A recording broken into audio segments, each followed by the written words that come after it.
الحمد لله رب العالمين إله الأولين والآخرين والصلاة والسلام على من بعثه الله رحمة للعالمين نبينا وإمامنا وقدوتنا محمد وعلى آله وأصحابه أجمعين أما بعد.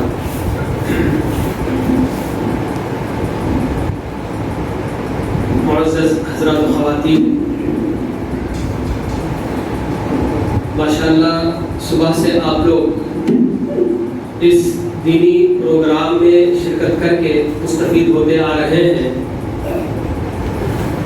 اور یہ وقت ایسا ہے کہ جب آدمی کھا پی لیتا ہے تو اب اس کے بعد کسی طرح سے اس کے اندر کچھ کسل مندی آنے لگتی ہے، تھوڑی بہت سستی. لیکن اللہ کے لیے آپ لوگوں کو کچھ برداشت کرنا پڑے گا. جی اپنے آرام کو قربان کرنا ہی پڑے گا. یہ اس وقت ہمارے اپنے مسجد کے ذمہ داران جنہوں نے یہ پروگرام منعقد کیا ہے وہ قابل ستائش ہیں. اللہ تعالیٰ ان کو اس دنیا میں بھی اور آخرت میں بھی اس کا انہیں بہتر سے بہتر بدلہ عطا فرمائے. حضرات و خواتین، ہم سب جانتے ہی ہیں کہ ہمارا وجود ہی اللہ رب العالمین کی بندگی کے لیے ہے. تو ایسے موقع پر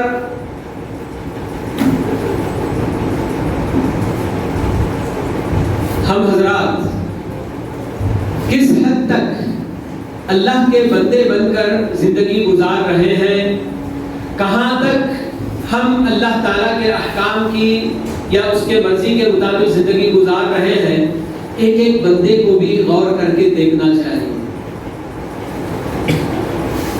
ہم سب یہ بھی جانتے ہیں کہ پیارے رسول صلی اللہ علیہ وسلم نے ایک حدیث میں یہ بھی بات بتائی کہ طلب العلم فریضۃ علی کل مسلم.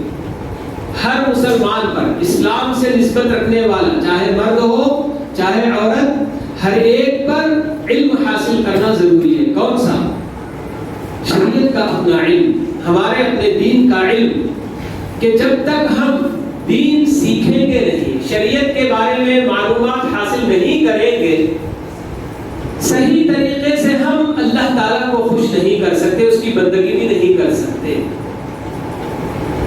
بہت سارے لوگ یہ بھی سوچتے ہوں گے کہ بھئی زیادہ معلوم کر لیں گے تو نہ عمل کرنے کی جب مشکل آئے گی، عمل نہیں کریں گے معلوم کرنے کے بعد بھی تو پھر اللہ کے پاس پکڑے جائیں گے. اس لیے ایسے پروگراموں میں شرکت ہی نہیں کرنا چاہیے جہاں دین کی معلومات ہمیں ایک وقت میں کئی باتیں بتا دی جاتی ہیں، تاکہ ہم کو معلومات کم ہو اور اللہ تعالیٰ کے پاس پکڑے بھی نہ جائیں.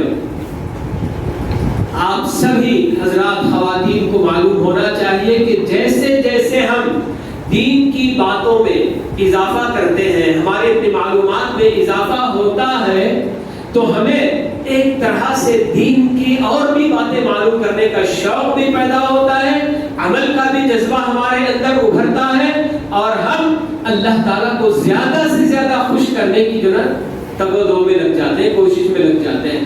یہ اللہ تعالیٰ کی جانب سے ایک جو ہے اہم برکت ہے سمجھیے علم دین حاصل کرنے کے لیے. حضرات و خواتین، میں نے کچھ باتیں تمہیدی طور پر، یہ چونکہ ایک پروگرام دین سیکھنے کے لیے منعقد کیا گیا ہے تو اس کے حوالے سے میں نے کچھ باتیں بتائی. اور جیسا کہ آپ لوگوں نے سنا کہ مجھے جس موضوع پر بولنا ہے وہ ہے وسیلہ اور اس کی شرعی حیثیت. صبح آپ لوگوں نے 2 خطابات سنے تھے. اتباع سنت پر بھی آپ نے خطاب سنا، اور بدعت اور اس کے نقصانات پر بھی آپ نے خطاب سنا. یوں سمجھ لیجئے کہ یہ ایک کل اور ایک عام موضوع تھا، اسی کی ایک کڑی، ایک چھوٹی سی جزئیے کو لے کر میں آپ لوگوں کے سامنے حاضر ہوں.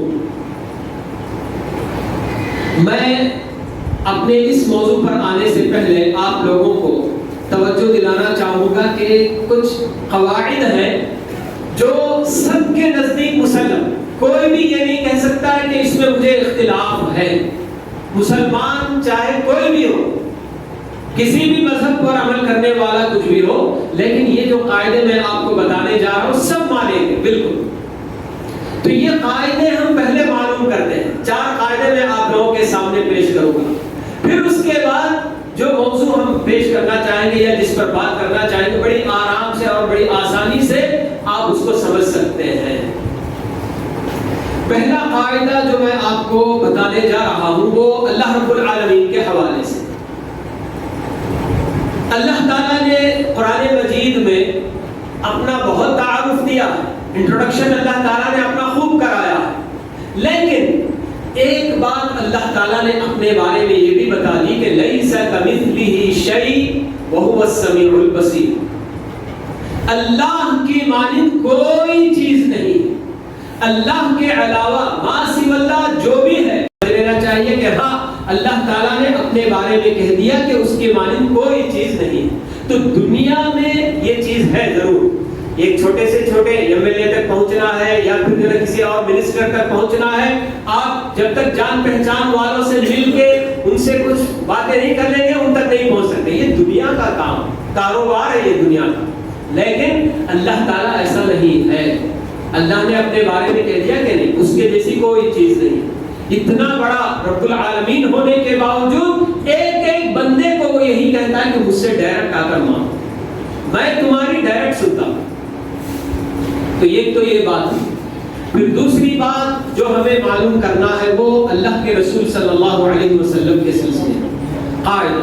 ہم سب کلمہ پڑھتے ہیں اشہد ان لا الہ الا اللہ و اشہد ان محمد رسول اللہ. میں گواہی دیتا ہوں کہ اللہ کے علاوہ اور کوئی معبود نہیں ہے, اور میں یہ بھی گواہی دیتا ہوں کہ محمد اللہ کے پیغمبر ہیں, رسول ہیں. رسول کا کیا معنی ہوتا ہے؟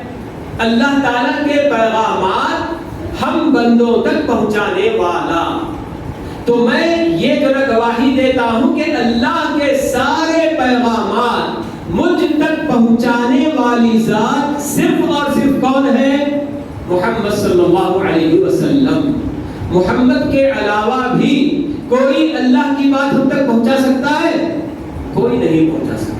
محمد صلی اللہ علیہ وسلم اکیلے اللہ تعالیٰ کے ہر پیغام کو, چاہے وہ قرآن کی شکل میں آپ پر وحی ہوئی ہو یا اللہ تعالیٰ نے آپ کے دل میں جو سنت کی باتیں جو اللہ تعالیٰ نے ڈال دی ہے, وہ ساری باتیں ہم تک اللہ کا ایک ایک چھوٹا بڑا ہر پیغام پہنچانے والے صرف اور صرف محمد صلی اللہ علیہ وسلم ہیں. آپ نے جو ہمیں بتایا, چاہے قول کے ذریعے بتایا ہو یا فعل کے ذریعے بتایا ہو یا تقریر ابھی آپ نے سنی میرے بھائی, یہ تقریر نہیں ہے.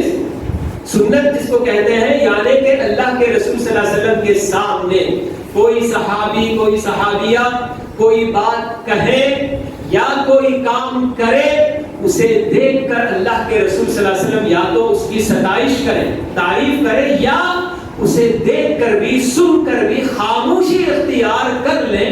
اس کو کہا جاتا ہے تقریر. اللہ کے رسول کے زمانے میں ایسا بہت ہوا کہ کوئی صحابی کوئی کام کیا اور اللہ کے رسول نے ان کی تعریف کی, ہاں بھائی ماشاءاللہ بہت اچھا کام آپ نے کیا. تو مطلب یہ کہ وہ بھی دین ہے. اللہ کے رسول نے جو ڈائریکٹ کہہ دیا وہ, اور جو آپ نے کر کے دکھایا وہ, اور آپ کے سامنے کچھ کیا گیا یا کچھ کہا گیا, آپ نے اس پر سکوت اختیار کیا, خاموشی اختیار کی, یا ان کے حق میں جو ستائشی کلمات ادا کیے, تو یہ سب دین کا حصہ ہے. تو دین صرف اور صرف محمد صلی اللہ علیہ وسلم نے ہم تک جو پہنچایا وہی دین ہے. اور ساتھ ہی ساتھ اللہ کے رسول صلی اللہ علیہ وسلم نے یہ بھی اعلان کر دیا اپنی امت کے درمیان کہ ما علمت لكم من خير الا امرتكم به وما علمت لكم من شر الا حذرتكم منه. کہ لوگوں تمہارے لیے جو جو خیر ہو سکتا ہے وہ سب میں نے تم کو بتا دیا, تم کو حکم دے دیا کہ یہ خیر ہے یہ کرو, اور جو جو شر ہو سکتا ہے میں نے تم کو خبردار کر دیا ہے کہ اس کے قریب بھی نہیں جانا. کوئی چیز نہیں چھوٹی میرے کو. اللہ کے رسول صلی اللہ علیہ وسلم ہم تک اللہ کے پیغامات پہنچانے والے. اللہ تعالیٰ کا پیغام یعنی کہ اللہ کو کیا پسند ہے کیا ناپسند ہے, اللہ کس سے خوش ہوتا ہے کس سے ناراض ہوتا ہے, یہ سب صرف ہم کو بتانے والی ذات اللہ کے رسول صلی اللہ علیہ وسلم. اس میں کسی کا اختلاف ہے؟ کوئی کہہ سکتا ہے کہ نہیں اللہ کے رسول کے علاوہ بھی کوئی ہم تک اللہ کا پیغام پہنچا سکتا ہے؟ نہیں. اللہ کے رسول نے ہم تک دین پہنچانے میں کوئی کوتاہی کی؟ ہرگز نہیں. ہم سب یہ بات مانتے ہیں. اب اس کے بعد تیسرا قاعدہ میں آپ کے سامنے یہ پیش کرنے جا رہا ہوں. اللہ کے رسول صلی اللہ علیہ وسلم نے اپنے زمانے کے لوگوں کے حق میں گواہی دی کہ خیر القرون قرنی. زمانے میں صدیوں میں سب سے بہترین زمانہ وہ زمانہ جس میں میں ہوں. اللہ کے رسول نے فرمایا آپ اور آپ کے صحابہ موجود تھے تو اس زمانے کو آپ نے سب سے بہترین زمانہ قرار دیا. کس اعتبار سے؟ دنیاوی آسائشوں کے اعتبار سے. اگر آپ یہ دیکھیں گے تو کیا کہیں گے صاحب؟ اس زمانے میں کوئی ترقی نہیں تھی، کچھ نہیں تھا، اور آج جیسی ہم زندگی گزار رہے ہیں عیش و آرام کی، تو یہ جو ہے کیا ہے سب سے بہترین ہے. اور اس کے بعد آنے والے پتہ نہیں اور کتنی اور جنا آسانیاں آئیں گی کیا کتنی. لیکن آپ نے جس خیریت کے بارے میں بتایا کہ سب سے بہترین، تو وہ دینی اعتبار سے، علم کے اعتبار سے، کہ آپ کے زمانے کے لوگوں کو جو کچھ خیر نصیب ہوا وہ آپ کے بعد آنے والوں کو نہیں نصیب ہوگا، اتنا خیر نصیب نہیں ہوگا. تو یہ بھی ایک مسلمہ قاعدہ ہے جی کہ ہاں آپ کے زمانے کے لوگوں کو سارا خیر، دین میں جو کچھ بھی خیر ہو سکتا ہے وہ سارا خیر ان کو ملا، کوئی چیز ان سے چھوٹی نہیں. بعد میں آنے والوں کے حق میں آپ نے یہ بتایا کہ ثم الذین یلونہم ثم الذین یلونہم. بعد میں جیسے جیسے زمانہ دور ہوتا جا رہا ہے عہد رسالت سے، اللہ کے رسول کے زمانے سے، تو خیر میں کمی آتی جائے گی. یہ بھی اپنی جگہ پر ایک مسلمہ قاعدہ ہے. چوتھا اور آخری قاعدہ جو میں آپ کو بتانے جا رہا ہوں وہ کیا قاعدہ ہے؟ اللہ تعالیٰ نے شیطان کے بارے میں ہم کو بتایا اِنَّهُ لَكُمْ عَدُوٌّ فَاتَّخِذُوهُ عَدُوًّا، کہ لوگوں یہ شیطان تمہارا کھلا ہوا دشمن ہے، اس کے ساتھ ہمیشہ تمہارا تعلق دشمنی کا ہی ہونا چاہیے، کبھی اسے اپنا دوست نہ سمجھو. شیطان کی پوری کوشش یہی ہوتی ہے کہ ابن آدم کو کسی نہ کسی طرح سے جہنم میں ڈال کر چھوڑے. آج دیکھ رہے ہیں آپ جی ہم مسلمان کتنے ہیں اور غیر مسلم جو اللہ کا انکار کرنے والے دنیا میں کس کی تعداد زیادہ ہے؟ مسلمانوں کی زیادہ ہے کہ غیر مسلموں کی زیادہ ہے؟ جی یقینی بات ہے بالکل. یعنی کہ اسلام کے علاوہ دوسرے اور مذاہب کو ماننے والے چاہے کچھ بھی ہو، یہودی ہو، نصرانی ہو، کافر ہو، فلاں ہو، جو کوئی بھی ہو، بہرحال اللہ کا انکار کرنے والوں کی تعداد آج بہت زیادہ ہے. تو شیطان جو وہاں سے چیلنج کر کے نکلا تھا کہ میں تیرے بندوں کے آگے سے آؤں گا، پیچھے سے آؤں گا، دائیں سے بائیں سے ہر طرف سے آ کر ان کو گمراہ کرنے کی کوشش کروں گا، اور بہت کم بندے تیرے شکر گزار ہوں گے، اکثر تیرے ناشکرے ہی نکلیں گے. تو وہ اپنے اس چیلنج میں ایک حد تک کامیاب ہے. دیکھیے گا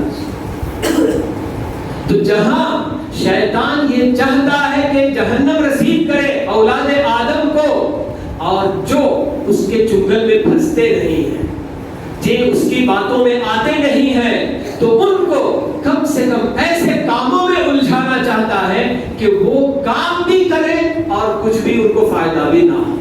یہی بدعات اور خرافات آپ دیکھیں گے کہ بہت سارے جو بھی بدعتی اور جو اس طرح کے خرافات پر عمل کرنے والے ڈٹ کر عمل کرتے ہیں. کیا سمجھ کر کرتے ہیں میرے بھائی؟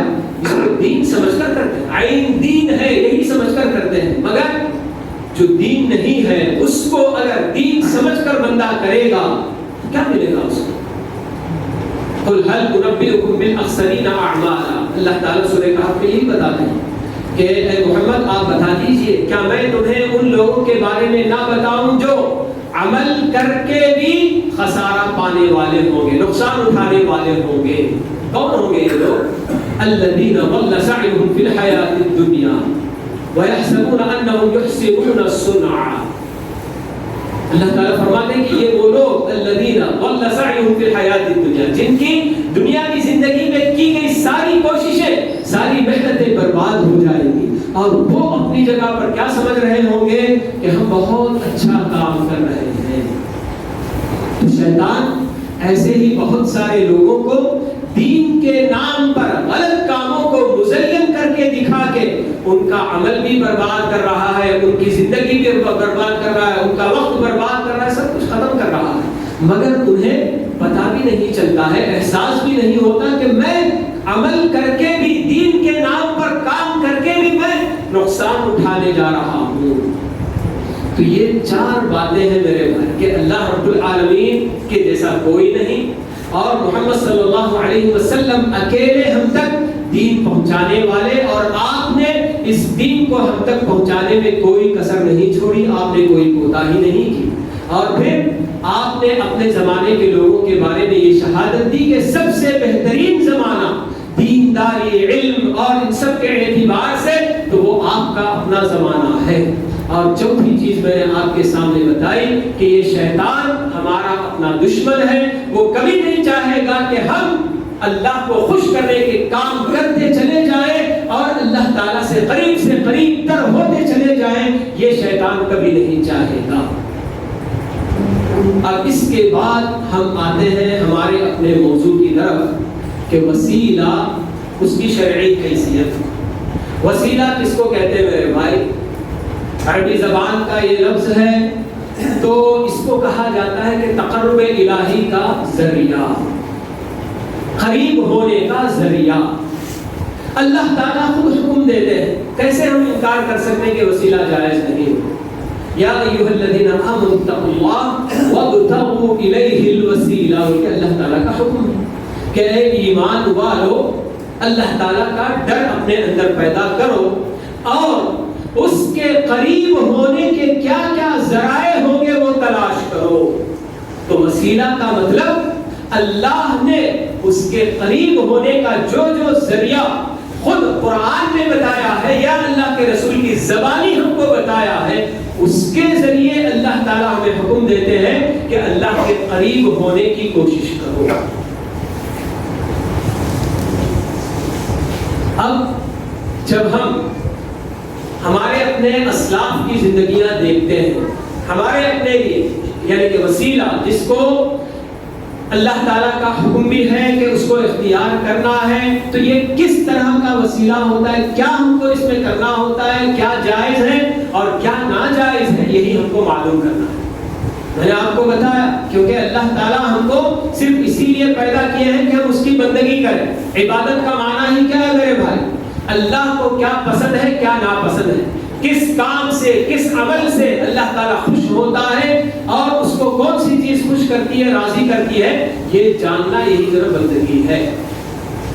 تو ایسے میں اللہ تعالیٰ جب یہ حکم ہم کو دے رہے ہیں تو یہاں اہل علم نے تین ذریعوں یعنی کہ وسیلہ کے طور پر ہر ایک اپنی اپنی جگہ پر جو اللہ تعالیٰ کو خوش کرنے کا کام ہے، جسے اللہ نے اس کے خوش کرنے کا ذریعہ بنایا ہے، کیونکہ دین میں نے آپ کو یہ قاعدہ بتا دیا کہ اللہ کے رسول صلی اللہ علیہ وسلم نے ہم تک پہنچایا، آپ نے جو باتیں بتائی ہوگی بس وہی دین ہے، آپ کے علاوہ کوئی بھی اور چاہے کتنا بڑا آدمی کیوں نہ، کتنا بڑا امام کیوں نہ ہو، ہم نہیں کہیں گے کہ اس کی بتائی ہوئی بات بھی دین میں شامل کر سکتے ہیں، نہیں کر سکتے۔ صرف ایک ہی ذریعہ، واحد ذریعہ دین کا اللہ کے رسول صلی اللہ علیہ وسلم ہے۔ تو اس لیے یہ جو وسیلہ جس کو کہ اللہ تعالیٰ نے ہم کو اختیار کرنے کا حکم دیا ہے، تو مطلب یہ ہے کہ اللہ تعالیٰ کو خوش کرنے، اس کو راضی کرنے کے کیا کیا ذرائع ہو سکتے ہیں، کیا کیا کام ہو سکتے ہیں، کیا کیا باتیں ہو سکتی ہیں، ان کو اختیار کرنے کا اللہ تعالیٰ حکم دے رہے ہیں۔ قرآن مجید میں اللہ تعالیٰ کا حکم ہے کہ وَلِلَّهِ الْأَسْمَاءُ الْحُسْنَى فَادْعُوهُ بِهَا، اللہ تعالیٰ کے لیے بہت اچھے اچھے نام ہیں، اسماء حسنہ اللہ تعالیٰ کے ہم سب جانتے ہیں بھائی جی۔ تو اللہ تعالیٰ حکم دیتے ہیں کہ فَادْعُوهُ بِهَا، اللہ تعالیٰ کو جب پکارو تو اللہ تعالیٰ کے ان بہترین ناموں اور اللہ تعالیٰ کی بلند والا صفات کا واسطہ دے کر اللہ تعالیٰ کو پکارو، یہ اللہ کا حکم ہے۔ ہم جو دعائیں کیا کرتے ہیں، قرآن مجید کی کتنی دعائیں جن کی شروعات ہی ربنا سے ہوتی ہے۔ ربنا جب ہم کہتے ہیں تو کیا مطلب ہے؟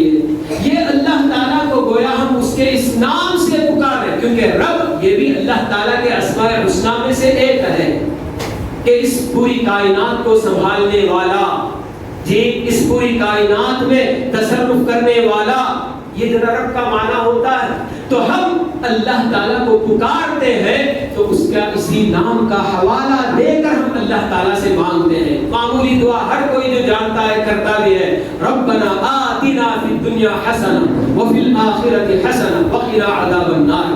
اللہ تعالیٰ نے قرآن مجید میں ہم کو یہ دعا سکھائی۔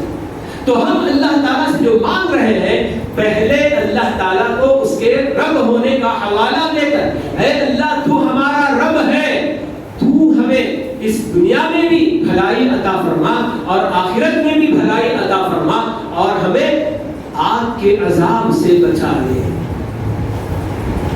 تو اللہ تعالیٰ کو پکارنا، اس کے ناموں کا حوالہ دے کر، اس کی صفات کا حوالہ دے کر، تو یہ مطلوب ہے ہم سے۔ تو یہ ایک بہترین وسیلہ ہے اللہ تعالیٰ کو اس کے ناموں اور اس کی صفات کے حوالے سے پکارنا۔ کئی باتیں اللہ کے رسول صلی اللہ علیہ وسلم ہم کو، آپ کی جو دعائیں، لوگ بہت زیادہ دعائیں یاد کرنے میں غفلت کرتے ہیں بھائی جی، ان کی ایسی بنی بنائی باتیں وہ تو یاد کر لیتے ہیں یا اس پر زور صرف کرتے ہیں، جو اصل میں اللہ نے اور اللہ کے رسول نے جو دعائیں ہم کو سکھائی ہوتی ہیں، جو مسنون دعائیں ہیں، ان کے اندر جو جامعیت ہوتی ہے وہ کسی میں نہیں ہو سکتی۔ تو ہمیں کوشش کرنا چاہیے بحیثیت مسلمان، ہم دنیا کے کیسے کیسے کاموں میں کتنا وقت نہیں لگا دیتے ہیں دنیا حاصل کرنے کے لیے، جبکہ ہمارے اپنی کامیابی کا، اصل کامیابی کا دار و مدار ہی ہمارے اپنے دین سیکھنے پر ہے۔ تو اللہ کی اور اللہ کے رسول کی بتائی ہوئی دعائیں بھی ہمیں سیکھنے میں محنت کرنی چاہیے۔ آسانی کے ساتھ تو نہیں حاصل ہوگی، محنت لگے گی اس میں، اور اسی کے ساتھ ساتھ کیا معنی مطلب ہے یہ بھی ذرا سمجھ کر یاد کرنے کی کوشش کریں۔ بہت مزہ آتا ہے، آدمی کوئی چیز جانے بغیر ایسے ہی پڑھتا ہے تو اس میں وہ مزہ نہیں آئے گا کہ جتنا سمجھ کر جب مانگے گا اللہ تعالیٰ سے تو خوب مزہ آتا ہے اللہ تعالیٰ سے مانگے۔ تو اس لیے کئی دعائیں اللہ کے رسول صلی اللہ علیہ وسلم اپنے صحابہ کی زبانی بھی سنتے ہیں دعائیں۔ ایک صحابی کو آپ نے ذرا یہ کہتے ہوئے سنا، اللہم انی اسألک بانی اشہد انک انت اللہ لا الہ الا انت الاحد الصمد الذی لم یلد ولم یولد ولم یکن لہ کفوا احد۔ اے اللہ میں تجھ سے مانگتا ہوں اس بات کی گواہی دیتے ہوئے یا اس بات کا اعتراف کرتے ہوئے کہ تو ہی اکیلا رب ہے، تو ہی اکیلا معبود ہے، اور پھر سورہ قل هو اللہ احد کی وہ ساری صفات اس میں جوڑ کر اللہ تعالیٰ سے مانگ رہا ہے بندہ۔ تو اللہ کے رسول فرماتے ہیں کہ اس بندے نے اللہ تعالیٰ کے اسم اعظم، بڑا نام، اور وہ کون سا ہے یہ آپ نے بتایا نہیں ہم کو، کیونکہ ایک اور دعا میں بھی اسی طرح کی بات ہے۔ ایک اور صحابی اللہ تعالیٰ کو ان ناموں سے یاد کرتے ہیں، یا بدیع السماوات والارض، یا حی یا قیوم، یا ذی الجلال والاکرام کہہ کر، تو اس پر بھی آپ یہ بات بتاتے ہیں کہ یہ بندہ اللہ تعالیٰ کا اسم اعظم کا حوالہ دے کر اللہ سے مانگ رہا ہے کہ اسم اعظم کا حوالہ دے کر جب اللہ سے کچھ مانگا جائے تو اللہ تعالیٰ رد نہیں کرتے، جب دعا کی جائے تو اللہ ضرور اسے قبول کرتے ہیں۔ وہ یا حی یا قیوم ہے یا ذی الجلال والاکرام ہے، یہ اللہ تعالیٰ بہتر جانتا ہے، لیکن یہ سب جو کیا ہے اللہ کے ناموں کا حوالہ، اللہ کی صفات کا حوالہ دے کر بندہ مانگ رہا ہے۔ خود آپ بھی دعا کیا کرتے تھے، اللہم انی اسألک بعلمک الغیب وقدرتک علی الخلق احیینی ما علمت الحیاۃ خیرا لی وتوفنی اذا علمت الوفاء خیرا لی۔ اے اللہ تیرے علم غیب کے جاننے کے حوالے سے اور ساری کائنات پر تیری جو قدرت ہے اس کے حوالے سے میں تجھ سے مانگتا ہوں کہ جب تک میرے لیے زندگی کو بہتر سمجھتا ہے مجھے زندہ رکھ، اور جب میرے لیے موت کو تو بہتر سمجھتا ہے تو مجھے موت دے دے۔ ڈائریکٹ موت نہیں مانگنی ہے، چاہے کچھ بھی تکلیف آ جائے، بندے کو اللہ سے یہ تمنا نہیں کرنی کہ اللہ مجھے موت دے دو، نہیں، بس یہ دعا کرنی ہے کہ اگر میرے حق میں زندگی بہتر ہے تو مجھے زندہ رکھ، اگر میرے حق میں موت بہتر ہے تو مجھے موت دے دے، یہ کر سکتا ہے۔ لیکن بہرحال اللہ کے رسول صلی اللہ علیہ وسلم دعا کی ابتدا کس سے کرتے ہیں؟ اللہ تعالیٰ کی دو صفات علم اور قدرت کا حوالہ دے کر اللہ سے مانگتے ہیں۔ تو یہ وسیلہ اللہ تعالیٰ ہم سے چاہتے ہیں کہ ہم اللہ تعالیٰ کو جب ہم مانگیں، اے اللہ تو بڑا رحیم ہے، مجھ پر رحم کر دے، جی میرے والدین پر رحم کر دے، تو بڑا غفور ہے، میرے سارے گناہ معاف کر دے، تو ساتر ہے، گناہوں کو چھپانے والا، میرے عیوب چھپا دے، ایسے اللہ تعالیٰ کے جی جو نام ہے ان کا حوالہ دے دے کر اللہ تعالیٰ سے مانگنا چاہیے۔ پھر اس کے بعد دوسری چیز جو وسیلہ کے تعلق سے ہم کو معلوم کرنی ہے، یعنی جو جائز ہے، جس کا حوالہ دے کر ہم کو شریعت میں اجازت دی گئی کہ اس کے حوالے سے ہم اللہ سے مانگ سکتے ہیں، تو وہ ہمارے اپنے نیک اعمال ہیں۔ بندہ اللہ پر ایمان رکھنے کا حوالہ دے سکتا ہے، اللہ کے رسول پر ایمان رکھنے کا، اے اللہ میں تجھ پر، تیرے رسول پر ایمان رکھتا ہوں، اسی کے ذریعے میرے جو کیا ہے میرا یہ کام تو کر دے۔ اللہ سے مانگ سکتے ہیں کہ اے اللہ میں تجھ پر ایمان رکھتا ہوں، میرے اس ایمان کی بدولت تو میرا یہ کام آسان کر دے، میری پریشانی دور کر دے۔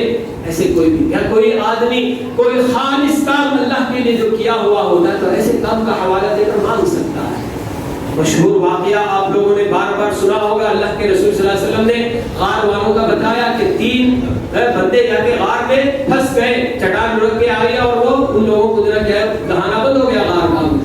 ہر ایک نے اپنے اپنے نیک عمل کا واسطہ دیا تھا، ایک نے اپنے والدین کی خدمت کا واسطہ دیا اور ایک نے اللہ کے خوف کا واسطہ دیا کہ کس طرح سے میری اپنی چچازاد بہن سے میں جی اس پر مر مٹا تھا اور اس سے میں برائی کرنے کے بالکل قریب ہو گیا، اور اس وقت اس نے بس ایک بات بتائی کہ اتق اللہ، اللہ سے ڈر، اللہ کے بندے، جو اس نے کہا تو بس اس گناہ سے میں پیچھے ہو گیا، یہ تیرے لیے میں نے کیا تھا، اس کا واسطہ دیا۔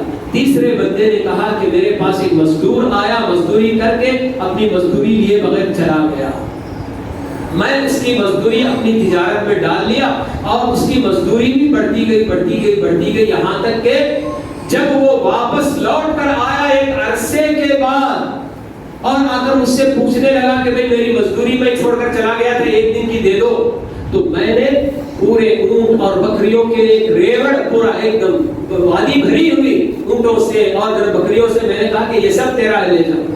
اس بندے نے کہا کہ میرے ساتھ مذاق نہ کر، میں 1 دن کی مزدوری چاہتا ہوں، میری مزدوری دے دے، میں لے کر جاتا ہوں۔ تو میں نے کہا کہ اللہ کے بندے یہ تیری ہی مزدوری کو میں نے اتنا پروان چڑھایا ہے، اور وہ ایک بھی چھوڑے بغیر سب ہانک کر لے کر چلا گیا، یعنی کہ وہ اپنی امانت داری کا حوالہ دے کر اللہ تعالیٰ سے مانگا تو بس چٹان وہاں سے نکل ہل گئی۔ تو اپنے نیک اعمال کا واسطہ دے کر بھی اللہ تعالیٰ سے مانگا جا سکتا ہے۔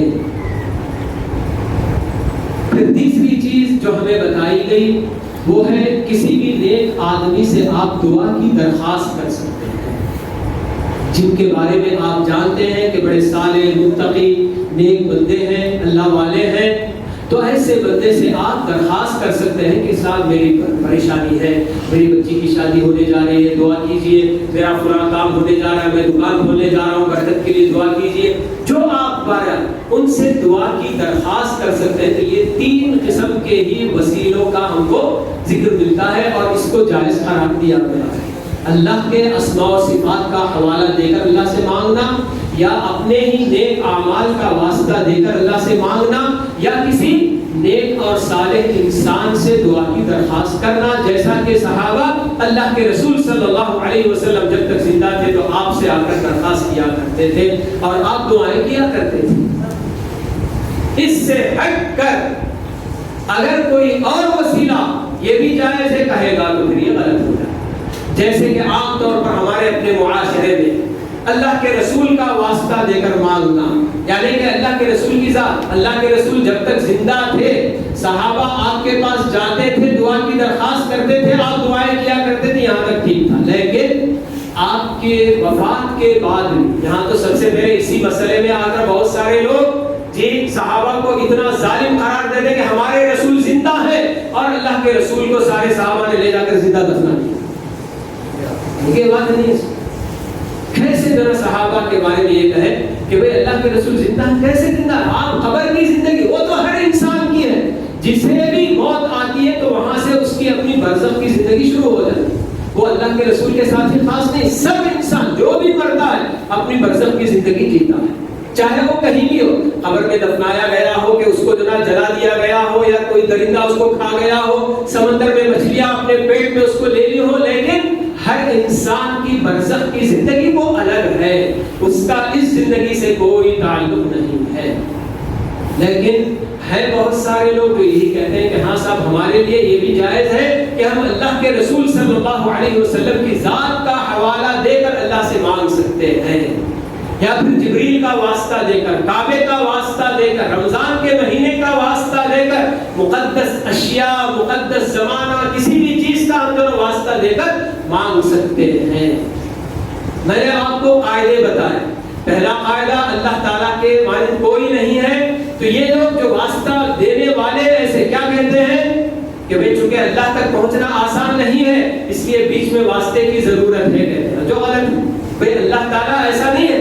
دنیا میں بادشاہ، جو بھی امیر، جو بھی پرائم منسٹر، پریزیڈنٹ جو بھی ہو، اس تک آپ تنہا نہیں پہنچ سکتے، واسطوں سے پہنچ سکتے ہیں. لیکن اللہ تعالیٰ کے پاس آپ ڈائریکٹ پہنچ سکتے ہیں، کسی واسطے کی اللہ کو ضرورت نہیں ہے. پھر اس کے بعد یہ جو ہم نے بات باندھی کہ بھئی اللہ کے رسول صلی اللہ علیہ وسلم کا واسطہ دے کر کیسے مانگا جائے گا، جبکہ اللہ کے رسول صلی اللہ علیہ وسلم کے بعد حضرت عمر رضی اللہ تعالیٰ عنہ کے زمانے میں قحط سالی پڑی تھی، بارشیں بہت کم ہو گئی تھی. اس وقت حضرت عمر رضی اللہ تعالیٰ عنہ اللہ کے رسول کے چچا عباس رضی اللہ تعالیٰ عنہ کو لے کر جاتے ہیں اور ان سے دعا کرواتے ہیں. اگر اللہ کے رسول کی وفات کے بعد بھی آپ کا واسطہ ہی دے کر مانگنا جائز ہوتا تو حضرت عمر جیسی شخصیت سے کیا یہ بھول ہو سکتی تھی؟ کون ہے حضرت عمر بھائیو؟ حضرت عمر وہ شخصیت کے جن کے بارے میں اللہ کے رسول نے بتایا کہ اگر میرے بعد نبی ہوتا تو عمر ہوتے. کیا ان کا مقام ہے؟ دیکھیے اللہ کے احکامات حضرت عمر کے خواہش کے مطابق نازل ہو رہے ہیں. پردے کا حکم نازل ہو رہا ہے، اور اسی طرح سے جی مصلی ابراہیم، مقام ابراہیم کو مصلی بنانے کی انہوں نے خواہش کی، وہاں پر اللہ تعالیٰ وَاتَّخِذُوا مِن مَقَامِ إِبْرَاهِيمَ مُصَلًّى آیت نازل کر دیا. ایسی شخصیت حضرت عمر جن کے بارے میں اللہ کے رسول نے یہ بتا دیا کہ اگر میرے بعد کوئی نبی ہوتا تو حضرت عمر ہوتے.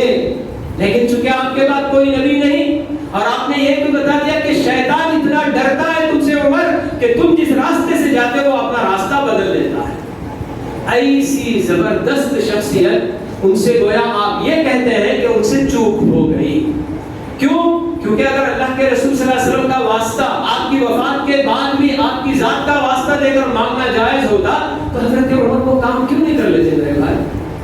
وہی تو اللہ کے رسول کی قبر ہے مدینے میں، قبر کے پاس جاتے اور جا کر اللہ تعالیٰ سے دعا کرتے کہ ہم اللہ ہمارے نبی کا واسطہ دے کر ہم اس سے مانگتے. نہیں کیا گئے کہاں؟ عیدگاہ میں گئے اور لوگوں کو جمایا، اور وہاں اللہ کے رسول کے چچا جو بزرگ شخصیت اس وقت حضرت عباس تھی، تو اس وقت نا وہ یہی کہتے ہیں اے اللہ ایک وہ وقت تھا جبکہ ہمارے نبی ہمارے درمیان زندہ تھے تو ہم نبی کے ذریعے تجھ سے دعا کروایا کرتے تھے، تجھ سے مانگا کرتے تھے، اور آج ہم نبی کے چچا عباس کو لے کر آئے ہیں، ان کے ذریعے ہم جنت مانگ رہے ہیں، دعا کر رہے ہیں. تو یہ بات کہ وہ خیر کا زمانہ اللہ کے رسول صلی اللہ علیہ وسلم نے بتا دیا کہ آپ کا جو زمانہ تھا سب سے بہتر زمانہ، خیر ہر طرح کا خیر ان کو ملا. اگر ان لوگوں نے اللہ کے رسول کے واسطے کو چھوڑ دیا تو پھر خیر سے گویا محروم ہو گئے. تو اللہ کے رسول کی وہ بات غلط ہو رہی ہے. اتنا بڑا خیر کہ آپ کے وفات کے بعد بھی آپ کا واسطہ دے کر اللہ سے مانگنا جائز تھا، پھر بھی حضرت عمر سے بھول ہو گئی، چوک ہو گئی، اور وہ اللہ کے رسول کو نظر انداز کر دیے اور اللہ کے رسول کے چچا کو لے کر چلے گئے. اب دونوں میں سے کوئی ایک بات ہی کہ نہیں، یا تو اس زمانے کے لوگ جو بتا رہے ہیں کہ ہاں اللہ کے رسول کے وفات کے بعد بھی ان کا واسطہ دے کر اللہ سے مانگنا جائز ہے، یہ درست ہے، یا پھر انہوں نے جو کام کیا وہ درست ہے؟ ہم سب جانتے ہیں کہ وہ زمانہ، وہ اصحاب رسول، اللہ کے رسول صلی اللہ علیہ وسلم کے وہ صحابہ جو آپ کے ساتھ رہتے تھے، آپ کے ساتھ رہ کر انہوں نے دین سیکھا، قرآن کو سمجھنا، اللہ کے رسول کی باتوں کو، سنتوں کو سمجھنا آپ سے بہتر کوئی نہیں سمجھ سکتا۔ صحابہ سے بڑھ کر کوئی اور ہے سمجھنے والے؟ ہاں، اللہ کے رسول نے یہ بات بتائی کہ اکا دکا بعد میں آنے والے ایسے ہوں گے جو ان احادیث سے احکام مستنبط کرنے میں آگے نکل سکتے ہیں، مگر ہر کوئی نہیں۔ ربا سامع او عام مبلغ، یہ جناب آپ نے بتایا کہ جناب ربا حامل فقہ الی من هو افقہ منہ، تو یہ باتیں کوئی ایسا ہو سکتا ہے، لیکن آپ کے صحابہ، اور وہ بھی یہ سب جلیل القدر صحابہ، حضرت عمر نے جو کام کیا اس وقت سارے صحابہ مدینے میں موجود، کبار صحابہ، کسی نے کوئی اعتراض نہیں کیا، کسی نے حضرت عمر کو توجہ نہیں دلائی، عمر آپ اتنا بڑا کام کیا کر رہے ہو کہ اللہ کے رسول کو چھوڑ کر اللہ کے رسول کے چچا کی پرست ہو، کسی نے نہیں کہا۔ تو حضرات و خواتین، ہمیں ہمارے اپنے دین کو سمجھنے کے لیے ہماری اپنی بنیادیں معلوم کرنے کی ضرورت ہے۔ بہت اہم چیز، آج شیطان ہم سے یہی چاہتا ہے کہ ہم ایسے کام کر جائیں کہ ان کاموں کے ذریعے ہم اللہ سے قریب ہونے کی بجائے اللہ سے دور ہوتے چلے جائیں۔ بہت سارے لوگوں کے ذہنوں میں شیطان نے یہ جو کیا ہے بات بٹھا دی ہے کہ ہاں اللہ کے رسول کا واسطہ دے کر آج بھی مانگا جا سکتا ہے، دعائیں کرتے بھی ہیں لوگ، یہی کرتے ہیں۔ بہت سارے مساجد میں کبھی جانے کا اتفاق ہوا تو پتا چلا کہ ہاں بھائی یہ دعا ختم کر کے کیا کرتے ہیں، اللہ کے رسول کے صدقے ہماری دعا قبول کرتے ہیں۔ تو یہ مانگی ہوئی ساری دعا پر پانی پھیر دیتا۔ اللہ تعالیٰ کو یہ بالکل بھی پسند نہیں کہ اللہ تعالیٰ کے جناب میں کسی اور کو شریک کیا جائے۔ اللہ تعالیٰ کے پاس کسی، ہاں اللہ کے رسول کا مقام سب سے بلند ہے مگر اللہ کے برابر نہیں۔ آپ بندے ہیں اللہ، اشہد ان لا الہ وان محمد عبدہ ورسول، یہی جو اللہ تعالیٰ ہم کو بتاتے ہیں، محمد اللہ کے بندے ہیں۔